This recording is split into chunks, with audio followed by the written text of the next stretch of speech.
Are you thinking about securing your brand identity but you don't know where to start? Are you also worried that somebody might copy your logo or your trade name? Then this is the right place for you.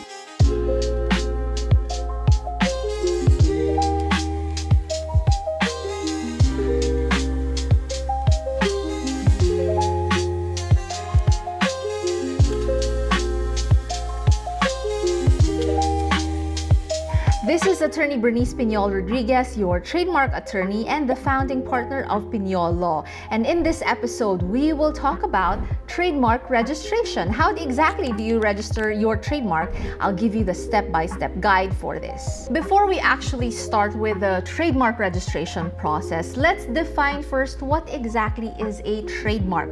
What is the legal definition of a trademark? A trademark under Philippine law is any word, phrase, symbol, design, or combination that identifies and distinguishes the source of goods or services of one party from others. It protects brand names, logos, and even unique packaging, ensuring that consumers can easily recognize and trust your products or services. So registering your trademarks grants you exclusive rights to use it in commerce and prevents others from using it confusingly similar to yours, and that would lead consumers or dilute your brand's identity. So think about Jollibee's B mascot or SM's logo. These are trademarks that have established their brands over the years. Your brand is actually more than just a logo, it's your identity. That's why getting a trademark registered is so important. First, it gives you exclusive rights to your brand. No one else can legally use your brand, name, logo, or slogan. It's all yours. Second, it helps build that trust and recognition. Think of how we all know Jollibee just by its logo or SM by its name. That's the power of a trademark. And third, it's your legal shield. If someone tries to copy your brand, your trademark makes it easier to take action. So with that said, let's dive into how to register your trademark in the Philippines. It can actually be a very easy or complicated process, depends on the kind of brand name or trademark that you have. The reason why some business owners hire trademark attorneys like myself is because they don't want to think about those things. They don't want to think about the process, the registration, or that they tried to do it themselves but they got rejected. So here comes the trademark attorneys to step in and try to fix the problem, or that meron silang kapareho sa brand name nila or trademark and they kind of want us to handle that situation. How exactly do you register something that may kapareho na, diba? So there are many different reasons why somebody would hire a trademark attorney, but for you, if for example your trademark is simple and you want to DIY it, here are the steps to do that. Step 1, determine first the eligibility of your mark. So you have to understand that not all marks are actually eligible for registration. So to be eligible for registration, your mark must be unique or distinguishable. Marks that are immoral, deceptive, or confusingly similar to existing brands cannot be registered. Step number 2, conduct a trademark search. So before filing, it's essential to conduct a trademark search. This helps ensure your mark isn't already registered by someone else. You can do this by accessing the Philippine Trademark Database, and this proactive step can actually save you time, money, and potential legal headaches. Step number 3, visit the IPOPHL trademark website and fill out the trademark application form. Go to IPOPHL page. I will send the link or I'll post the link here. And number 2, choose the mark, that kind of mark that you would want. Pick the kind of category you're registering. So add details like disclaimers, translations, descriptions, or color specifics if needed. Kung may kulay o translation, idagdag mo ito sa iyong registration. Number 3, identify your products or services. List the goods or services linked to your mark, and if you already know your category, select I want to provide my list to proceed. Number 4, priority claims section. If you've applied internationally, note it here. Kung wala ka namang prior claim, then piliin lang ang no para makausad na. Number 5, complete the application information. So enter your personal or business details and click add to save them. If you have a representative, i-include mo na yung info nila at pag kumpleto na, you click next.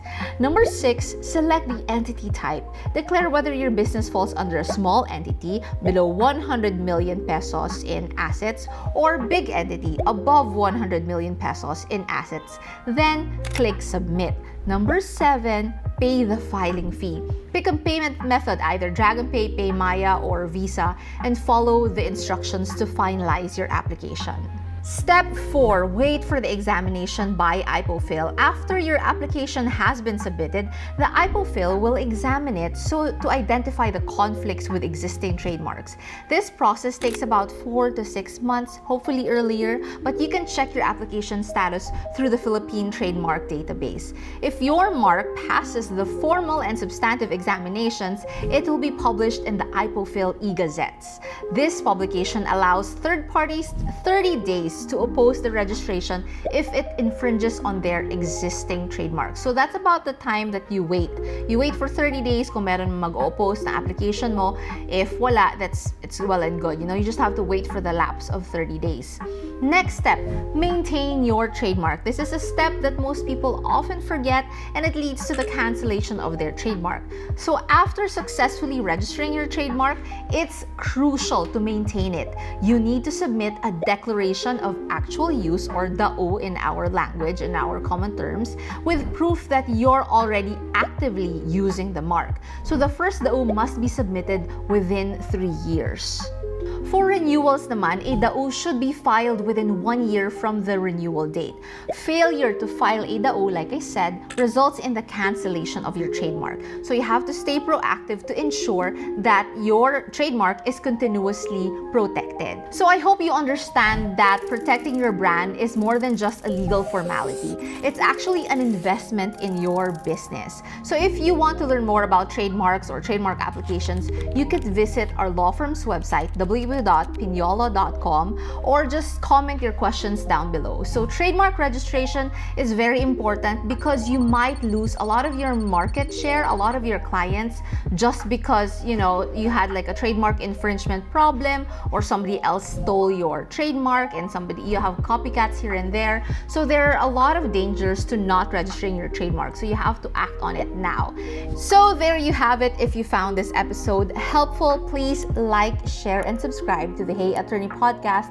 Or if you know a friend who would need to know this, just send them a link to the video, and I hope they learned something from this episode. So please, if you have any questions, just drop them in the comment section below, or you can send me an email at bernice@pinyolo.com. Again, don't forget to go to our website if you want to study more about trademark and trademark registration. And thank you so much for watching this episode. I hope you enjoyed it as much as I did. So this is again Attorney Bernice Piñol Rodriguez, your Hey Attorney on TikTok, Instagram, and Facebook, and I'll see you again next time. Remember, know your rights and do what's right.